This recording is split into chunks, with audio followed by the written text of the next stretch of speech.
I carabinieri di Mestre hanno arrestato 3 pregiudicati e sequestrato 50 grammi di eroina gialla, 20 di cocaina e alcuni di marijuana, sgominando la fiorente attività di un terzetto di nigeriani che aveva creato una rete di smercio di stupefacenti nell'area est della città, imperniata attorno ad un appartamento di via Livenza a Carpenedo. Un'area di palazzi di edilizia popolare molto difficile da sondare e porre sotto stretta sorveglianza, a 2 passi dal parco albanese. Gli arresti sono scattati mentre i sospettati si trovavano in casa immediatamente dopo un incontro con alcuni clienti. La rapidità del blitz non ha dato tempo al trio di fuggire o sbarazzarsi degli involucri con la sostanza già suddivisa in dosi pronte per lo smercio al dettaglio.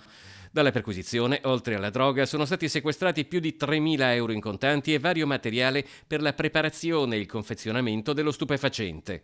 L'operazione si inserisce in un'attività dell'Arma di Venezia e della Compagnia di Mestre in particolare, che ha portato, considerando solamente il periodo da aprile ad oggi, all'arresto di 27 sospetti spacciatori, quasi un arresto ogni 15 giorni, e a 19 denunce, oltre alla segnalazione al prefetto di altrettanti tossicodipendenti.